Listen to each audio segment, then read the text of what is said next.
Opportunity આપી છે. હું પ્રભુનો ખૂબ ખૂબ આભાર માનું છું. આપણે અત્યારે હાલમાં આ વર્ષનો જો થીમ નક્કી થઈ શક્યું નથી, અને એટલા માટે મેં એવું વિચાર્યું કે ઇટ વુડ બી એપ્રોપ્રિએટ કે આપણે જે ગયા વખતે મેં જ્યારે વચન ડિલિવર કર્યું હતું ત્યારે આપણે પ્રભુના એના લોકના માટેના ઈરાદાઓ ઉપર આપણે મનન કર્યું હતું. Gods plans for his people in the new year. આજે આપણે એ જોવાના છે gods promise to his people in the new year. બરાબર, કે પ્રભુના એનું વચન, પ્રભુની પ્રોમિસ એના લોકો માટે આ વર્ષ માટે શું હોઈ શકે એના ઉપર આપણે મનન કરના છે. બરાબર, તો મારી આશા છે, મારી પ્રાર્થના છે કે પ્રભુ આજનો આપણો આ સમય ખૂબ આશીર્વાદિત કરશે. આપણે બધા જાણીએ છીએ કે આપણે ઘણી બધી પરિસ્થિતિઓમાંથી ગત દિવસોમાં પસાર થયા છે. બરાબર, એ બધામાં પ્રભુએ આપણને ટકાવી રાખ્યા છે, એટલું નહીં આપણને એને નિભાવી રાખ્યા છે, આપણને સસ્ટેન કરી રાખ્યા છે, અને એની કૃપાનો આપણને સર્વને એણે અનુભવ આપ્યો છે. એટલે આપણામાં કોઈ પણ એવું તો નહીં જ કહી શકે કે પ્રભુ મારા ઉપર દયાળુ નથી રહ્યો કે કૃપાળુ નથી રહ્યો, કેમ કે ફર્સ્ટ હેન્ડ એક્સપિરિયન્સ પ્રભુએ આપણને આપ્યો છે. બરાબર, તો આજે આપણે જે શાસ્ત્ર વાંચન કરવામાં આવ્યું છે, મને પોતાને પર્સનલી બહુ જ મારા હૃદયને બહુ નજદીક એવું આ એક શાસ્ત્ર વાંચન છે. એટલા જ માટે મેં એને પસંદ કર્યું આજે, કે જે પ્રમાણે પ્રભુએ મને એમાંથી જે ઉત્તેજન આપ્યું છે, કે અત્યાર સુધી પ્રભુએ જે આશીર્વાદ આપ્યો છે, મારી એ જ આશા અને પ્રાર્થના છે કે પ્રભુ એ જ પ્રમાણે આપણને સર્વને એનો આ વચનનો આશીર્વાદ આપે. તો આપણે વચનમાં જે એની પહેલાં ટૂંક પ્રાર્થના કરી. અમારા પ્રભુ, અમે ફરીને એક વખત તમારા હાથોમાં સોંપાઈએ છીએ, ત્યારે પ્રભુજી અમારી પ્રાર્થના છે કે જ્યારે અમે તમારા વચનોના સાનિધ્ય આવી રહ્યા છે ત્યારે પ્રભુ તમે અમારા મગજના ભટકતા વિચારોને તમારા વચનો ઉપર કેન્દ્રિત કરવા માટે અમારી સહાયને મદદ કરો. પ્રભુ, આ તમારું જીવંત વચન છે કે જે પ્રભુજી બેધારી તલવાર સમાન છે. અમારી પ્રાર્થના છે કે આ તમારું વચન અમારા દરેકના હૃદયોની સાથે વાત અને વ્યવહાર કરે. પ્રભુ, અમે આ વચનોમાંથી આજે કંઈક પ્રાપ્ત કરીને જઈએ. પ્રભુજી, આત્મિક આશીર્વાદ પ્રાપ્ત કરીને જઈએ, જે અમારી પ્રાર્થના છે. હું જાતે તમારા હાથોમાં સોંપું છું પ્રભુ. તમે જે કંઈ પણ આપ્યું છે એ તમે મારા મુખ દ્વારા એને રવાના કરો પ્રભુ, અને તમે મહિમાવંત થાઓ પ્રભુ ઈસુ ખ્રિસ્તના નામે. આમીન.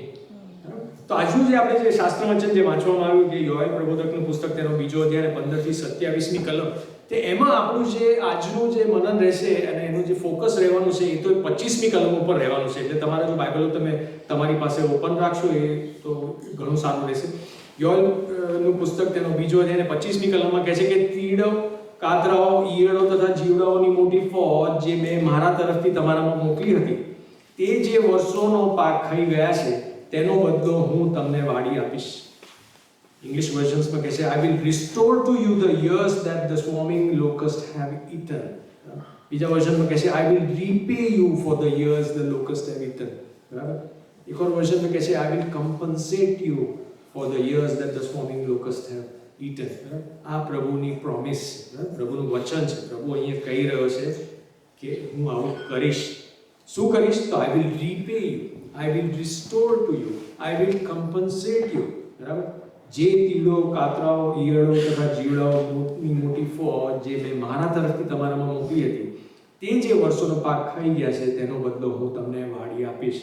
એમાં સર્વસમત સનાતન ઈશ્વર કહે છે હું તમને એ બદલો વાળી આપીશ, એમ કહે છે પ્રભુ. બરાબર, તો આજે એને આપણે 2 ભાગમાં જોવાના છે કે જ્યારે આપણે કોઈ પણ પ્રોમિસ જોતા હોય છે ત્યારે એ બહુ અગત્યનું બની રહે છે કે પ્રોમિસનો કોન્ટેક્સ્ટ જોઈએ, એની ઊંચાઈ, લંબાઈ, પહોળાઈ, એટલે એનો સ્કોપ આપણે સમજવાનો થોડો પ્રયત્ન કરીશું. એ પણ જોઈશું કે આ પ્રોમિસ કોના માટે છે. બરાબર, એ બહુ અગત્યનું બની રહે છે, કેમ કે શાસ્ત્રમાં ઘણી બધી પ્રોમિસીસ છે, પણ એ આપણે જાણીએ છીએ કે એ પ્રભુ ઈસુ ખ્રિસ્તમાં હા અને આમેન છે. બરાબર, એટલે હું જો પ્રભુ ઈસુ ખ્રિસ્તમાં ના હોઉં તો મારા માટે બધી પ્રોમિસીસ એ લાગુ નથી પડતી.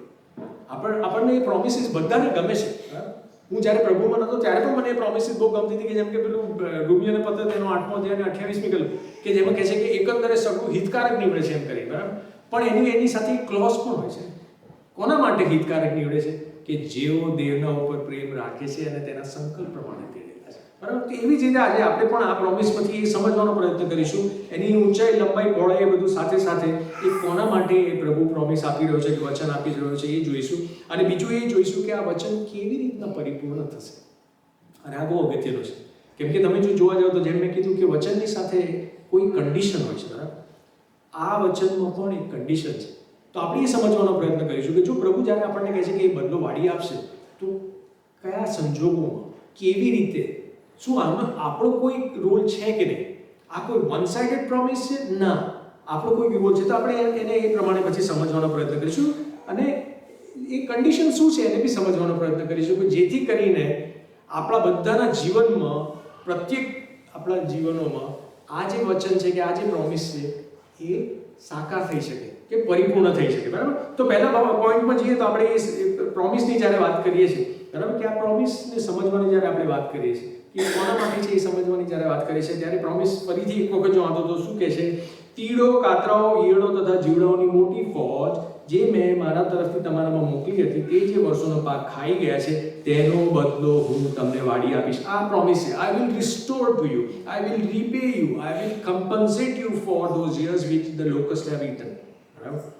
તો એમાં આપણે જો જોવા જઈએ તો એનો જ્યારે બેકગ્રાઉન્ડ જો તમે જો જોવા જાઓ તો એ લોકો કઈ પરિસ્થિતિમાં હતા, બરાબર, એ કઈ કન્ડિશનમાં હતા કે આ જ્યારે વાત કરવામાં આવી છે ત્યારે તો એ કન્ડિશન તો શું હતી કે તીડો, કાતરાઓ, ઈયળો તથા જીવડાઓએ એમનો વર્ષોનો પાક ખાઈ ગયા હતા, બરાબર. એટલે આ એક કન્ડિશન આપણે જોઈ છે કે ત્યાં શાસ્ત્ર કહે છે વર્ષોનો પાક. આ કોઈ એક વર્ષનો પાક નથી કે કોઈ કદાચ 2 વર્ષનો પાક નથી, પણ આ મલ્ટિપલ યર્સની વાત કરવામાં આવી છે, બરાબર. કે આ કોઈ એક સિઝનની વાત નથી કે કાપડીની એક સિઝન હતી એ નિષ્ફળ ગઈ. અહીંયા નિષ્ફળતા નહીં, અહીંયા તો કાપડીનો સમય હતો અને પુષ્કળ કદાચ પ્રોડ્યુસ થઈ હશે પણ એમની પાસેથી લઈ લેવામાં અને 1 વર્ષની આ વર્ષોની વાત કરે છે ત્યાં, બરાબર. એટલે પહેલું તો આપણે એ જોઈએ છે કે આ જ્યારે અહીંયા કહેવામાં આવ્યું છે ત્યારે એ કહે છે કે વર્ષોના પાક જે ખાઈ ગયા છે એમના બાબતે પ્રભુ વાત કરી રહ્યો છે. આપણે જાણીએ છીએ કે હવે 2024 તો ભૂતકાળ થઈ ગયું, બરાબર. It is gone already. એટલે સમય ક્યારે પાછું નહીં આવે, બરાબર. એટલે અહીંયા પ્રભુ જ્યારે પ્રોમિસ આપી રહ્યો છે ત્યારે સમય પાછું લાવવાની વાત નથી કરતો. એક વખત આપણે જાણીએ છીએ કે જે સમય ગઈકાલ બી જે જતું રહે એ જતું રહે, it will not come back, બરાબર. એટલે એક વસ્તુ બહુ ક્લિયર છે કે અહીંયા પ્રભુ એ સમયની વાત નથી કરતો, કેમ કે એ સમય તો ઓલરેડી જતો રહ્યો છે. આપણે જે કંઈ પણ પ્લાન્સ કે બધું ઈરાદાઓ જો 2024 માટે આપણે રાખ્યા હતા અને કદાચ એમાં આપણે કરી શક્યા કે ના કરી શક્યા પણ એ સમય તો ઓલરેડી જતો રહ્યો છે, બરાબર. બીજું તમે જો જોવા જાઓ તો ત્યાં શાસ્ત્ર કહે છે કે વર્ષોનો પાક ખાઈ ગયા છે, પાક ખાઈ ગયા છે, બરાબર. એટલે મિનિંગ શું છે કે જેમ મેં કીધું કે પ્રોડ્યુસ તો હતી, ઉપજ હતી, કાપણી બહુ ફર્સ્ટ ક્લાસ લાગે એવી રીતની કાપણીનો સમય આવ્યો હતો પણ એ પાક ખવાઈ ગયો છે કે પાક એમના હાથમાંથી લઈ લેવામાં આવ્યો છે. એટલે જે ઉપજ થઈ હતી આ જે તીડાઓ કે કાતરાઓ કે ઈયળો કે જીવડાઓની ફોજે એ જે ઉપજ હતી એ બધી સાફ કરી નાખી. બીજું શું તો કહે છે કે વર્ષોનો પાક ખાઈ ગયા છે તો કશું બાકી તો રહ્યું હશે. આપણે જો આપણે એમ કહીએ કે ભાઈ જીવડાઓ કશું ખાઈ ગયા છે તો there must be something which has got left behind. તેનો તમને આઈડિયા આપણને યોએલ પ્રબોધકના પુસ્તકમાંથી તમે એને જો પહેલો અધ્યાય તમે જો જોવા જાઓ તો એની 4th કલમમાં આઈડિયા આવે છે આપણને કે શું છે તો કે છે જીવડાઓએ રહેવા દીધેલું તીડો ખાઈ ગયા છે અને તીડોએ રહેવા દીધેલું કાતરાઓ ખાઈ ગયા છે અને કાતરાઓએ રહેવા દીધેલું ઈયળો ખાઈ ગયા છે. So it's a total destruction. કશું બાકી નથી રહ્યું. જે મોટા જીવડા હતા એમને કદાચ જો બાકી રાખ્યું હશે તો એનાથી નાના જીવડાઓ કદાચ રાખ્યું છે, એનાથી નાનું જે બાકી રહ્યું હશે તો એટલે લોકોના હાથમાં કશું આવે ઉપજ આવે એવું કશું હતું જ નહીં. So it was a total એટલે સમૂળગો નાશ જે ઉપજ થઈ હતી એનો સમૂળગો નાશ થયો છે, બરાબર. અને બીજું શું તો કહે છે કે વર્ષોનો પાક ખાઈ ગયા છે. વર્ષોનો પાક ખાઈ ગયા છે એમાં શું કે જ્યારે ઓલરેડી એમણે કન્ઝ્યુમ કરી લીધું છે એટલે તમે એ જીવડાઓ કે કાતરાઓ પાસેથી તો તમે કંઈ કશું રિકવર કરી શકો નથી. ઇટ્સ ઓલરેડી ગોન, બરાબર. ઇટ હેઝ ઓલરેડી બીન તમારી જે પ્રોડ્યુસ હતી કે તમારી જે ઉપજ હતી એ ઓલરેડી આ જે જીવડાઓ કે કાતરાઓ કે જે કંઈ પણ છે તે લોકોએ ઓલરેડી કન્ઝ્યુમ કરી લીધું છે એટલે એને તો એ ઉપજને હવે કોઈ બી રીતે પાછું લાવી શકાય એમ નથી. સો ઇટ્સ અ ટોટલ ઇમ્પોસિબિલિટી, બરાબર. કે મારી જે ઉપજ મેં મારી જે મહેનત ને બધું જે મેં કર્યું હતું અને મેં વાવણી કરી મેં રોપ્યું ને મેં ખેડ્યું ને મેં વાવણી કરીને બધું ફર્સ્ટ ક્લાસ રીતે એની માવજત કરીને બધું કર્યું અને પછીથી એની ઉપજ થઈ અને ઇટ હેઝ બીન ડિવાઉડ બાય ધી એનિમી, બરાબર. આ એવી પરિસ્થિતિ અને આપણે આપણા જીવનોમાં જે એને કોરિલેટ કરવાનો પ્રયત્ન કરીશું પણ આ એક જસ્ટ જોવા જઈએ તો એનું જે બેકગ્રાઉન્ડ છે એ આપણને એમાં જોવા મળે છે. બીજું તમે જો જોવા જાઓ તો એક વસ્તુ શું કહે છે કે તેઓની મોટી ફોજ અને એક ઇન્ટરેસ્ટિંગ વસ્તુ પણ એ આપણે જોઈએ છે કે પ્રભુ કહે છે કે જે મેં મારા તરફથી મોકલી હતી.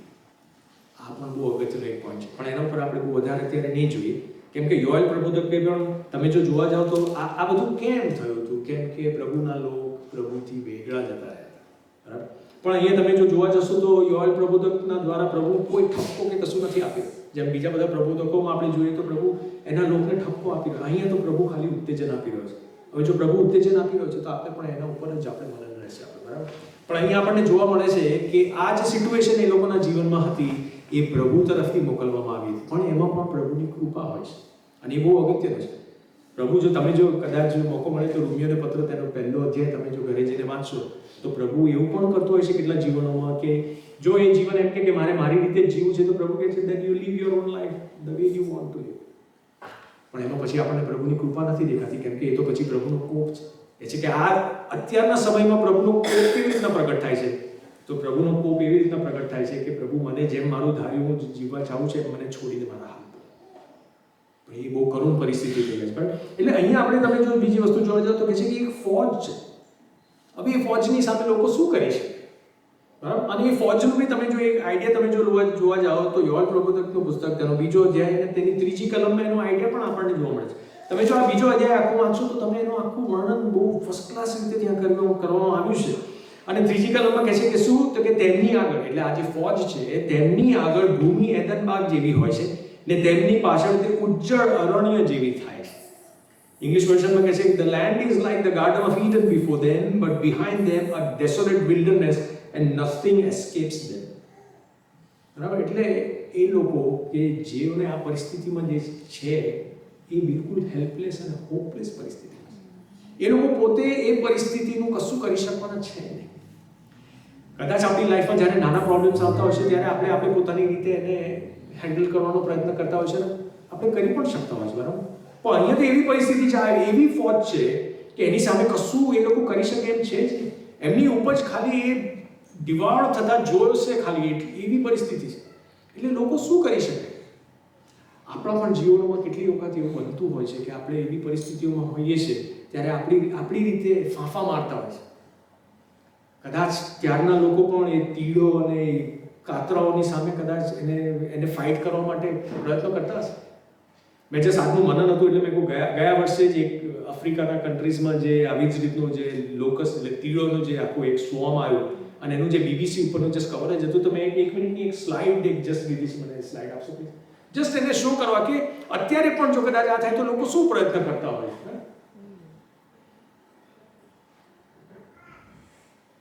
કેટલી લીલોતરી છે, પુષ્કળ પ્રોડ્યુસ થયેલી છે, બરાબર? અને પછીથી આ તીડોની ફોજ આવે છે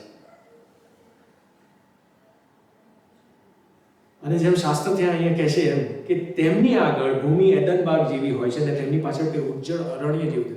મિલિયન્સ ઓફ ધેમ, મિલિયન્સ ને બિલિયન્સની ક્વોન્ટિટીમાં એ તીડો આવતા હોય. આ તો ગયા વર્ષની જ વાત કરી રહ્યો છું. અને આપણે જાણીએ છીએ કે જ્યારે એ પરિસ્થિતિ થાય છે ત્યારે માણસ નિસહાય હોય છે, હેલ્પલેસ અને હોપલેસ એવી પરિસ્થિતિ. અને કદાચ એમાં કેટલાક લોકો, જેમ હું કહું છું કે પોતાની રીતે પ્રયત્ન કરતા હશે, તેવા પણ આપણને કેટલાક બિચારા બાળકો જોવા મળશે. They don't know, એમને એમના લાગે અમારા ઘરમાં અમારી હાલત શું થઈ ગઈ છે. So he is trying. હવામાં જે બાચકા મારી રહ્યું છે અને કદાચ એકાદ તીડ પકડવાનો ટ્રાય કરતો છે કે whatever.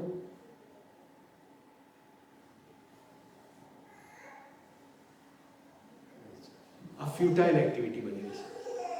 વ્યક્તિ આમાં હેલ્પલેસ અને હોપલેસ એવી પરિસ્થિતિમાં છે. તો આ કન્ડિશનમાં તેઓ હતા એ આપણને અહીંથી જોવા મળે છે, બરાબર? તો આપણે જો કદાચ એને એ સમજવાનો પ્રયત્ન કરીએ કે અત્યારે આપણા જીવનમાં એને જો ફીલ કરવું હોય તો આ જે તીડો અને કાતરાઓ જે વર્ષોનો પાક ખાઈ ગયા છે એને જો આપણે કોરિલેટ કરવાનો પ્રયત્ન કરીએ તો એ કેવી પરિસ્થિતિ હોઈ શકે, બરાબર? તો એ તો આપણે જેમ જોયું એમ કે સગળું બધું જે કંઈ પણ પ્રોડ્યુસ હતું, જે વર્ષોનો પાક હતો એ બધો ખવાઈ ગયો છે, બરાબર? એટલે આટલા વર્ષોથી કદાચ જે આપણી જે મહેનત છે અને મહેનત આપણે દરેક જે પણ મહેનત કરીએ છીએ આપણે પછી એક્સપેક્ટ કરીએ છીએ કે એના રિવોર્ડ્સ કે એનું ફળ આપણને જ આવે. પણ અહીંયા પરિસ્થિતિ કેવી છે કે વર્ષોની મહેનત ગઈ છે એક પછી એક વર્ષોની, પણ એનું જે ફળ છે એ પોતે ભોગવવાનું કે એને પોતે એન્જોય કરવાનો કોઈ ઓપ્શન જ આવ્યો નથી. કદાચ એવું બની શકે કે આ પરિસ્થિતિને તમે જો જોવા જાઓ તો આ કેવી પરિસ્થિતિ છે કે જેમ આપણે જેના ઉપર રિલાય કરીએ છીએ, બરાબર? આપણે જે કંઈ પણ મહેનત કરીએ એનું જે ફળ આવે એના ઉપર આપણે રિલાય કરતા હોય છે, આપણો ભરોસો હોય છે, આપણું ગુજરાન ચાલતું હોય છે, આપણું ઘર, આપણા બધા ખર્ચાને બધું ચાલતું હોય છે, બરાબર? આપણે એના ઉપર સસ્ટેન થઈ રહીએ છીએ એ પ્રોડ્યુસ ઉપર, એ પ્રોડ્યુસના આધારે, પણ એ લઈ લેવામાં આવી છે એવી પરિસ્થિતિ છે. કદાચ આપણામાંથી કોઈ જો કોરિલેટ કરી શકતું હશે ત્યારે કે હું મહેનત ઉપર મહેનત મૂકી જાઉં છું પણ એની જે ઉપજ થાય છે એ ઉપજ હું પોતે એને એન્જોય નથી કરી શકતો, હું પોતે એને ભોગવી નથી શકતો એવી પરિસ્થિતિ. જ્યારે આવી પરિસ્થિતિ આવે છે ત્યારે શું થાય છે, આપણે જાણીએ છીએ કે જે ઉપજ થાય છે એના ઉપરથી જ આપણને મોટિવેશન મળે છે, આપણને સ્ટ્રેન્થ અને એનર્જી મળે છે કે જેથી કરીને આપણે બીજી વધારે પણ મહેનત કરી શકીએ. બરાબર? આ જે ઉપજ થાય છે એનાથી ખાલી આજનું જ આપણું વર્તમાન કાળને પણ ઇવન આપણે ભવિષ્યનું બી થોડું પ્લાનિંગ કરીને રાખીએ છીએ. ત્યારે આ પરિસ્થિતિમાં જે લોકો છે એમનું શું થયું છે કે એમનું વર્તમાન કાળ તો આખું એમની સામે જ સાફ થતું દેખાય છે અને ભવિષ્ય તો એકદમ અંધકાર જ છે. બરાબર છે? જેટલા પણ એફર્ટ્સ મૂક્યા હોય કદાચ વ્યર્થ જતા હોય એવું લાગતું હોય. બહુ મોટી આશાઓ સાથે હું કદાચ આ કન્ટ્રીમાં આવ્યો હતો ને પછીથી મેં ખાસી બધી મહેનત ને બધું કરીને ખાસું બધું ભોગ આપીને બધું કર્યું, પણ તેમ છતાં એની જે ઉપજ છે તો મારા હાથમાંથી કદાચ લઈ લેવાતી હોય એવું લાગે છે. એ જે પ્રોડ્યુસ છે કદાચ મારા હાથમાં આવતી જ નથી એવું લાગે છે. અને આ બધાની નોક ઓન ઇફેક્ટ શું કે પછી એ જીવનોમાં શાંતિ અને આનંદ હોતો નથી. શાંતિ અને આનંદ ખોરવાઈ જાય છે. આપણે જાણીએ છીએ, હ્યુમનલી સ્પીકિંગ, આપણે બધા એ બાબતની સાથે કોરિલેટ કરીએ છીએ કે જ્યારે આવી પરિસ્થિતિમાં જ્યારે કોઈ પણ વ્યક્તિ હોય તો એ સ્વાભાવિક છે કે શાંતિ અને આનંદ અને પ્રેમ એ બધી ભાવનાઓ ઘરમાં એક રીતે વાતાવરણ પણ દોડાઈ જતું હોય. તમે જસ્ટ વિચારો કરો, જ્યારે આ જે લોકોની વાત કરવામાં આવી છે ત્યારે જ્યારે પરિસ્થિતિમાં હશે તે ઘરમાં વાતાવરણ કેવું થઈ જતું હશે. આપણે જાણીએ છીએ ને, અહીંયા જ સાક્ષીઓ આપવામાં આવી હતી કે સાંજનો અમારો ખોરાક કેવી રીતના આવશે અમને ખ્યાલ નહોતો. કદાચ એવી ટાઈપનું કદાચ આ પરિસ્થિતિ આપણે જોઈશે. પણ આવી પરિસ્થિતિમાં કેવી રીતના આપણે આવી શકતા હોય છે એ પણ જોવું અગત્યનું બને છે. અને બીજી રીતે પણ તમે જો જોવા જાઓ તો કદાચ જો હું પ્રભુથી વેગળો રહીને મારું જીવન પોતે જો ડ્રાઈવ કરવા માંગતો હોઉં કે હું એનો ડ્રાઈવ કરવાનો પ્રયત્ન કરતો હોઉં તો પણ એવું બનતું હોય છે. પ્રભુ ઈસુ ખ્રિસ્ત કહે છે કે મારાથી નિરાળા રહીને તમે કશું કરી શકતા નથી. પણ તેમ છતાં હું જો પ્રભુથી નિરાળો રહીને મારી રીતે પોતે બધું જો હાસિલ કરવાનો પ્રયત્ન કરું તો ઇટ ઇઝ અ પોસિબિલિટી કે કદાચ હું આવી પરિસ્થિતિમાં આવી જાઉં. કદાચ હું ખાલી જગતિક બાબતોમાં જ હું વ્યસ્ત છું તો એનાથી શું થાય કે જગતિક બાબતોના લીધે મટીરિયલિસ્ટિકલી તો મારી પાસે બધું જ આવે, પણ જે સદાકાલિક રહેવાનું છે એ કશું મારી પાસે હોય જ નહીં. આપણે જાણીએ છીએ કે આ જે આપણે પૃથ્વી પરનો જે આપણો જે વાસ છે એ ક્ષણિક છે ને. જો ઇટરનિટી પોઈન્ટ ઓફ વ્યૂમાં તમે જો જોવા જાઓ તે બહુ ઓછો સમય છે. કદાચ જો હું આમ જ ખાલી પૃથ્વીની બાબતોમાં જો રચોપચો રહેતો અને પછીથી મેં ઇટર્નિટીના પોઈન્ટ ઓફ વ્યૂથી કશું જો એને વિચાર્યું જ ન હોય તો હું મટીરિયલિસ્ટિકલી તો ઘણું બધું ભેગું કરી લઈશ, પણ મારી પાસે જે સદાકાલિક જે બાબતો છે એ કશી રહેવાની. કદાચ મારા લાઈફમાં મેં ખોટા ડિસિઝન્સ લેવાના કારણે કદાચ હું પરિસ્થિતિઓમાં આવ્યો, એવું પણ બની શકે. હું આ બધી જે વાત કરી રહ્યો છું મારા પોતાના અંગત અનુભવની વાત કરી રહ્યો છું કે જેમાંથી હું પસાર થયો છું. એટલે એવું કશું છે નહીં કે આ મારા વ્હીલ્સ ઉપર છે.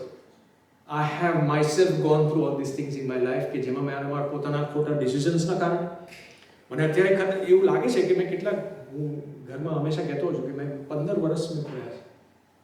એક રીતે મને પણ ખેર હું એટલું તો જાણું છું કે એ પ્રભુની ઈચ્છાની યોજનામાં પ્રભુએ બધું સારું કર્યું છે, દેટ્સ અ ડિફરન્ટ સ્ટોરી. પણ મને પોતાની રીતે એક હ્યુમન બિંગ તરીકે મને એમ લાગે છે કે આઈ વિશ હું એને રિવાઇન્ડ કરી શકું, પણ that time is already gone. બરાબર? એટલે મને પોતાને એવું લાગે છે કે મેં કદાચ 15 વર્ષ મેં ખોઈ બેઠો છું. ઓકે, પ્રભુ એમાંથી મને કદાચ કોઈ લેસન શીખવાડવા માટે પછી એમાંથી પસાર કરતો.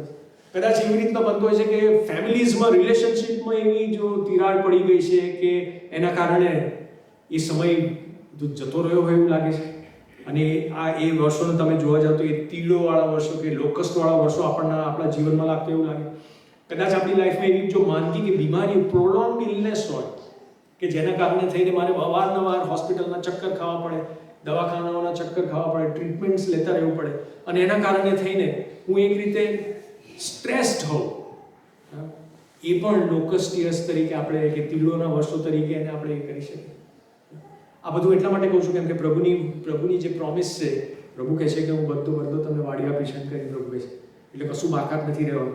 પણ એટલે આમાં આપણે જ્યારે જોઈએ છીએ ત્યારે શું જોઈએ છે કે અગત્યની બાબત શું બની જાય કે જો હવે જેમ કે ફોર એક્ઝામ્પલ હું મારી પોતાની જો જીવનની વાત કરું તો 45 વર્ષે મેં પ્રભુ ઈસુ ખ્રિસ્તનો સ્વીકાર કર્યો. બરાબર?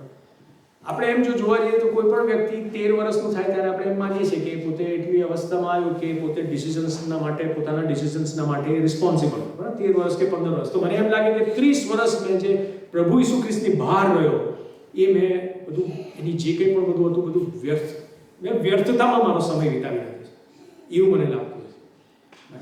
એટલે પ્રભુ ઈસુ ખ્રિસ્તની બહાર જો આપણું જીવન છે તે એક લોકસ્ટિયસ તરીકે આપણે એને જોઈ શકીએ છીએ, બરાબર. પણ હિંમત આપણે એ બાબતની રાખીએ છીએ કે પ્રભુ આપણને એ જે કંઈ પણ સમય તો જતો રહ્યો છે પણ એની જે ઉપજ છે એનો બદલો વાળવા માટે પ્રભુ સક્ષમ છે.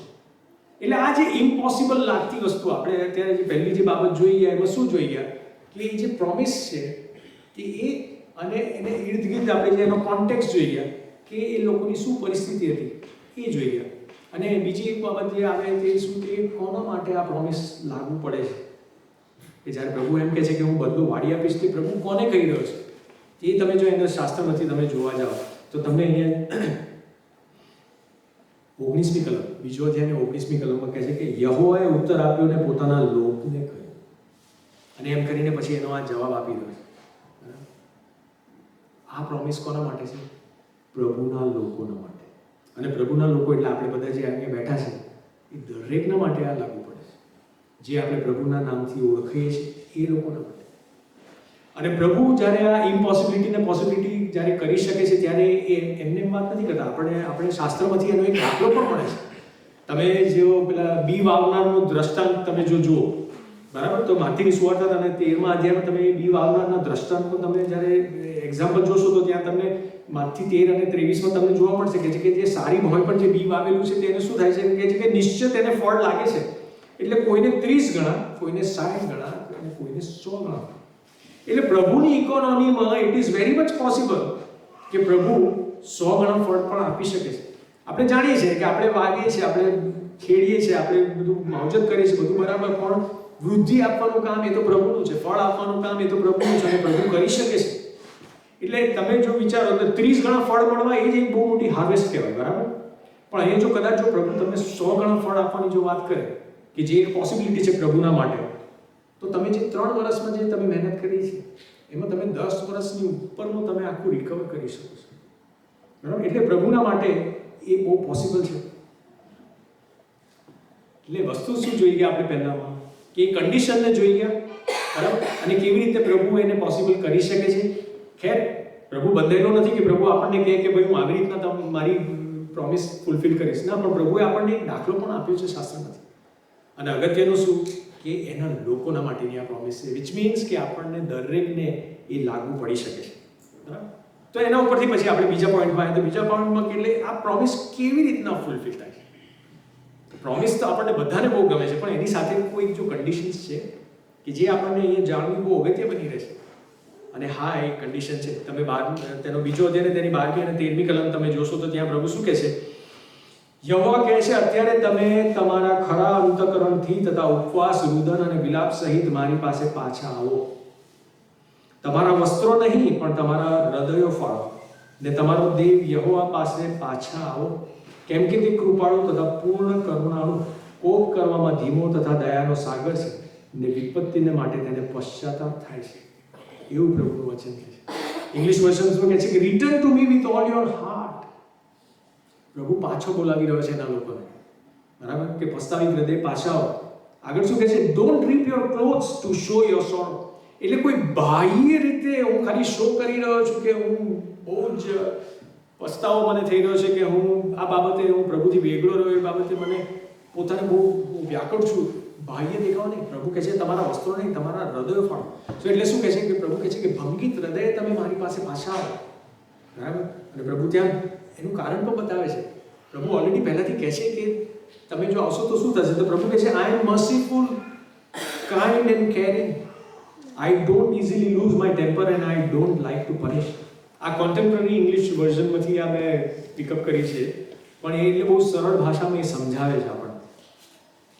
એટલે એ પ્રભુની જે આપણો પ્રોમિસ ફૂલફિલ થવા માટેની પહેલી કન્ડિશન શું છે કે આપણે પસ્તાવિત હૃદયે પ્રભુ તરફ પાછા ફરીએ, બરાબર. પસ્તાવિત હૃદયે પ્રભુ તરફ પાછા ફરીએ એટલું જ નહીં, પણ ખરા અંતઃકરણથી, ભંગિત હૃદય સહિત, કોઈ બાહ્ય દેખાવો કરીને નહીં, પણ આંતરિક રીતે આપણે જેન્યુઇનલી કે હા પ્રભુ હું તારાથી વેગળો રહ્યો છું, અને એમ કરીને આપણે પાછા ફરીએ એમ કહીને પ્રભુ કહે છે બીજી એક કન્ડિશન બી છે. બીજી કઈ કન્ડિશન છે તો એ તમને 17મી કલમમાં જોવા મળશે કે ત્યાં પ્રભુ કહે છે કે તમે પ્રાર્થના કરો આવી રીતના કરો એમ કરીને. તો 17મી કલમમાં ત્યાં કહે છે કે યાજકો એટલે યહોવાના સેવકો પરસાળ તથા વેદીની વચ્ચે રડીને કહે, હે યહોવા, તારા લોકોને દરગુજર કર અને વિદેશીઓ તેમના પર રાજ કરે ને તારો વારસો નિંદાપાત્ર થાય એવું થવા ન દે. લોકોમાં એવું શા માટે કહેવાય કે તેઓનો દેશ ક્યાં છે? એટલે અહીંયા ત્યાં પ્રભુ એ પણ બતાવે છે કે ખાલી પસ્તાવિક હૃદયે પાછા ફરવું કે ભંગિત હૃદયે પાછા ફરવું એટલું જ નહીં, પણ સાથે પ્રભુને વિનંતી પણ કરવાની વાત આવે છે. બરાબર, વિનંતી પણ કરવાની વાત આવે છે. ઇંગ્લિશ વર્ઝનમાં કહે છે કે O Lord, spare your people, have pity on your people, કે have compassion on your people, and do not make your inheritance, meaning your people, your special possession, an object of ridicule, या तो mockery, among Gentile nations, વિદેશીઓ મધ્યે, વિધર્મીઓ વચ્ચે. Why should they say among the peoples, where is their God?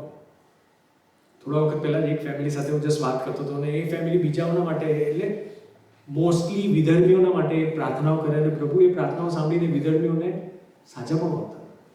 એટલે પોતે પ્રભુના બાળકો પોતે બીમારીમાં હતા. એટલે શેર કરતા હતા કે અત્યારે આ પરિસ્થિતિમાં છે, પ્રાર્થના કરજે. મને કીધું કે પ્રાર્થના કરી. મેં હું પ્રાર્થના કરીશ, પણ તમે મેં કહ્યું એક પ્રાર્થના તમે કરજો. ત્યારે મારું મદદ પણ ચાલતું. મેં કહ્યું તમે પ્રભુને એ પણ પ્રાર્થના કરજો કે પ્રભુ અત્યારે વિદેશીઓ જોઈ રહ્યા છે કે તારા બાળકો આમાંથી પસાર થઈ રહ્યા છે. આ એક પ્રાર્થના કરવાનું પણ એ બહુ ગજબનું ટૂલ પ્રભુએ આપ્યું છે કે એના નામના ખાતે થઈને કે તારા નામને પટ્ટો લાગે એવું શું કરવાનું.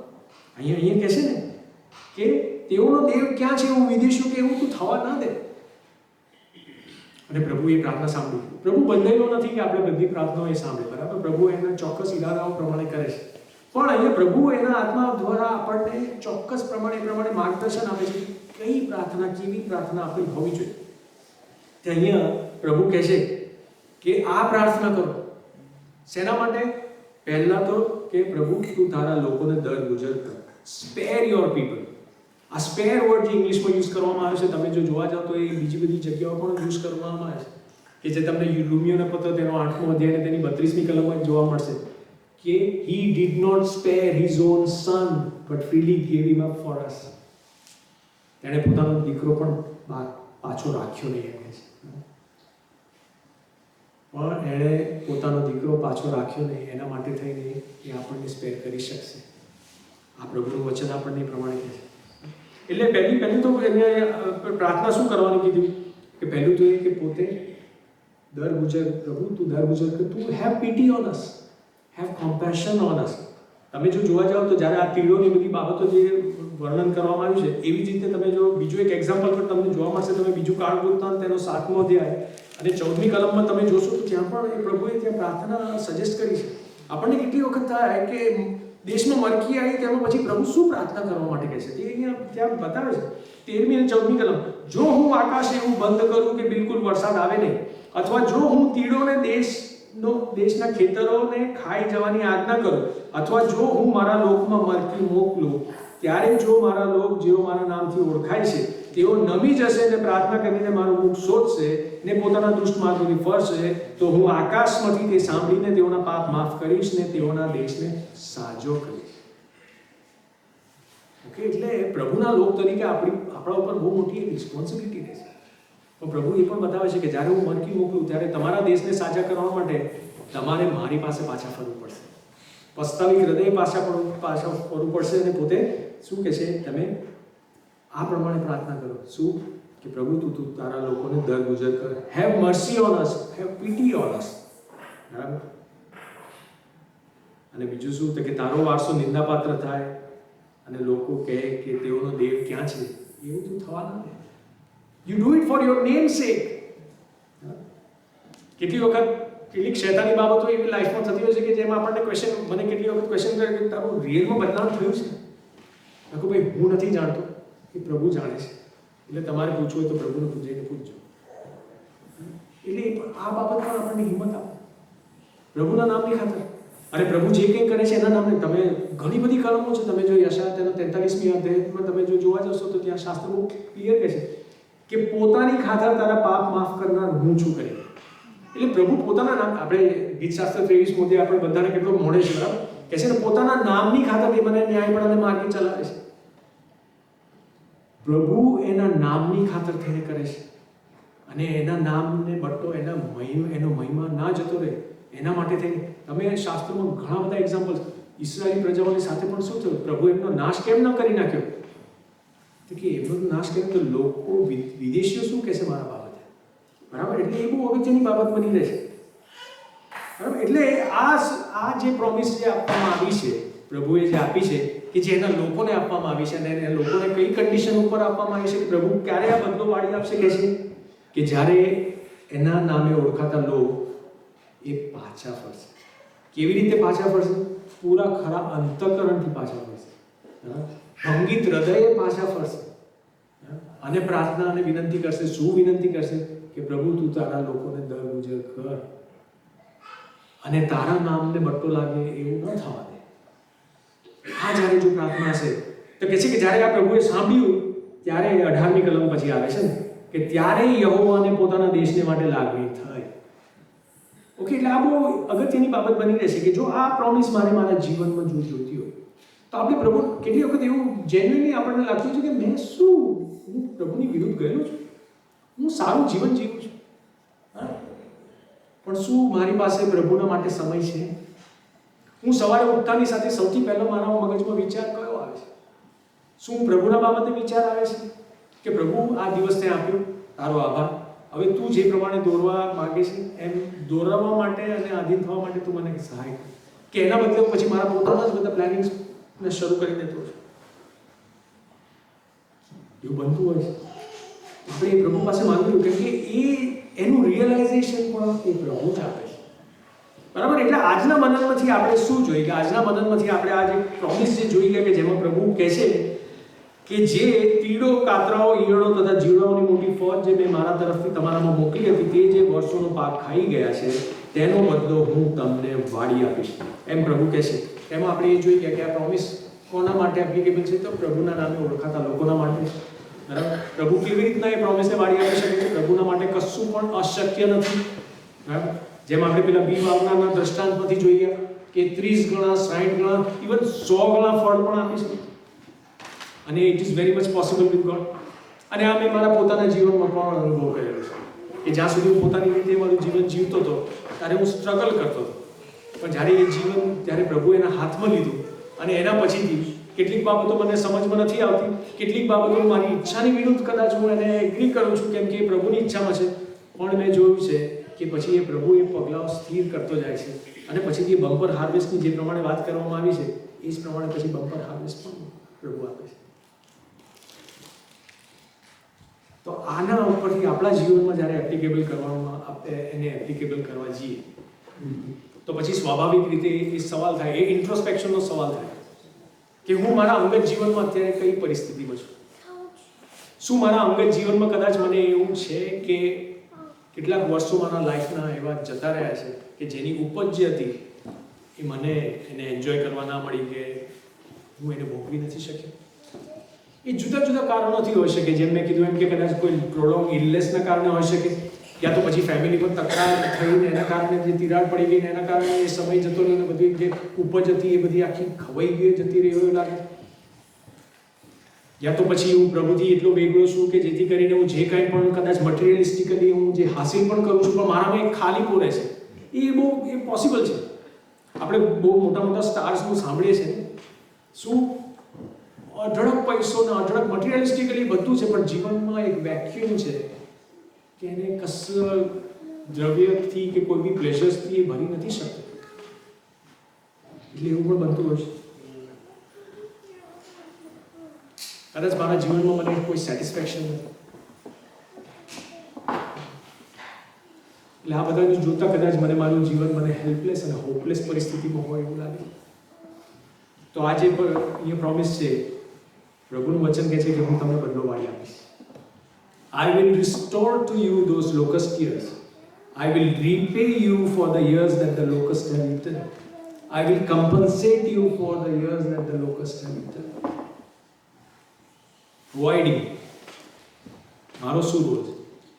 મારે એકનોલેજ કરવું રહ્યું કે હા હું કદાચ પ્રભુથી વેગળો જતો રહેતો, કદાચ હું મારું પોતાનું મન ધાર્યું જીવન, હું સારું જીવન જીવું છું, પણ કદાચ મેં મારું મન ધાર્યું જીવન જીવ્યું છે. કદાચ મારા જીવનમાં પ્રભુને સ્થાન નથી. કદાચ હું મારા પોતાના સોશિયલ વર્તુળમાં કે પછી મારા જોબ્સમાં કે મારા બિઝનેસમાં હું એટલો બધો બિઝી થઈ ગયો છું કે મારી પાસે જેન્યુઅલી મારે પ્રભુને માટે સમય રહ્યો નથી.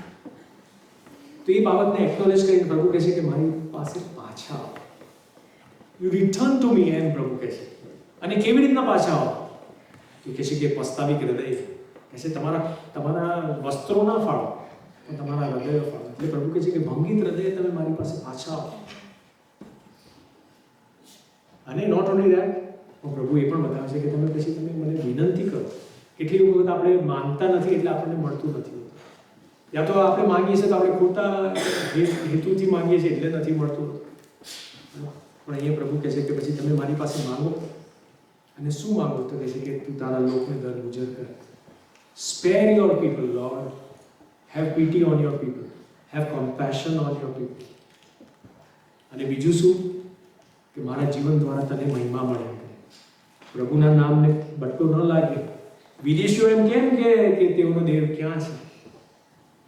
તો જો આપણા હૃદયમાંથી એ પ્રમાણેની જો પ્રાર્થના ઉદ્ભવશે, જો આપણો એ ઇન્ટેન્શન હશે કે આપણે એકનોલેજ કરીને પ્રભુની પાસે જો પાછા ફરીશું, તો પ્રભુ ઈસુ ખ્રિસ્તમાંથી યોહાનની સુવાર્તા 6 અધ્યાયમાં કહે છે કે જે મારી પાસે આવે છે હું કાઢી નહીં જ મૂકીશ. That God who did not spare his own son is willing to spare us, providing આપણે ભંગિત હૃદયે આપણે પ્રભુ પાસે પાછા આવજો. મારી પ્રભુની એ જ પ્રાર્થનાને વિનંતી છે કે કદાચ મારામાંનો કોઈ એક ભાઈ કે બહેન આજે અહીંથી આ વચનને લઈને પ્રભુ પાસે પાછું ફરે. પ્રભુ એનો આત્મા પ્રમાણે કરે એવી મારી પ્રભુને ખૂબ પ્રાર્થના. આવો આપણે આંખો બંધ કરીને આપણે થોડી ઘડીઓ આપણે આ વચનના પ્રકાશમાં આપણા જીવનોને નિહાળીએ.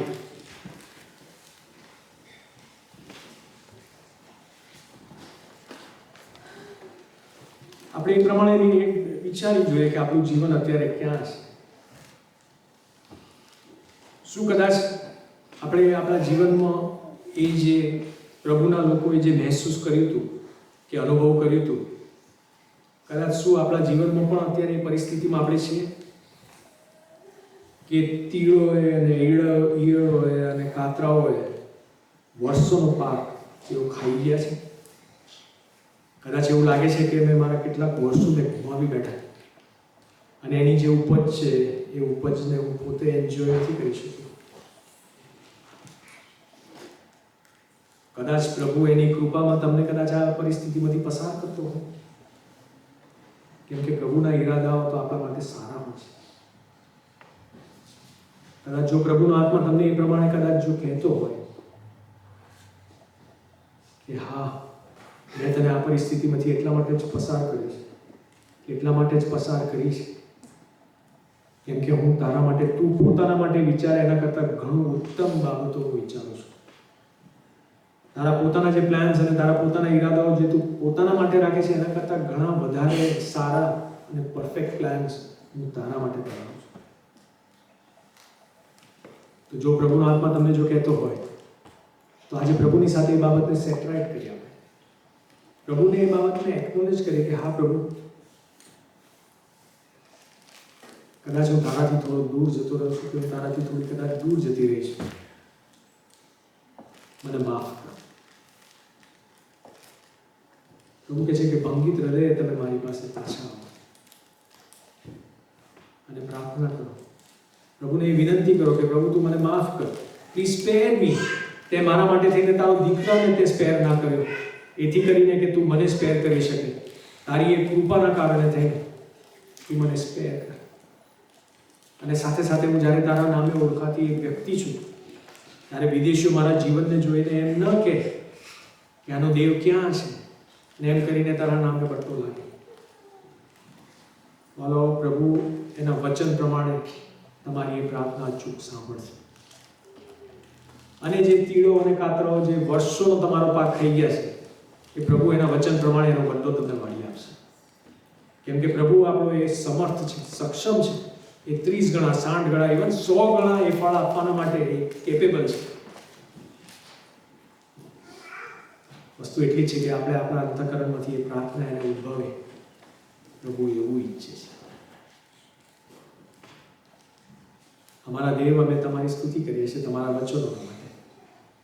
અમે તમારી આરાધના કરીએ છીએ, અમે તમારી પ્રશંસા કરીએ છીએ, કેમ કે તમે ઓસમ ઈશ્વર છો પ્રભુ. તમે વચન આપનાર અને વચન પાડનાર એવા દેવ છો, એના માટે અમે તમારી સ્તુતિ કરીએ છીએ. પ્રભુ, તમે અમને આજે તમારું આ વચન ફરીને એક વખત યાદ દેવડાવ્યું કે જેમાં તમે પ્રભુ તમે તમારા લોકને એ પ્રોમિસ આપી કે જે તીડો અને કાતરાઓની મોટી ફોજ જે તમે તમારા થ્રુ પ્રભુ તમારા લોકમાં મોકલી હતી, એ જેઓએ પ્રભુ એ વર્ષોનો પાક ખાઈ ગયા છે, એનો બદલો તમે વાળી આપનાર છો. પ્રભુ, તમારી અમારા ઉપરની કૃપાને, દયા અને ભલાઈના માટે અમે તમારો આભાર માનીએ છીએ.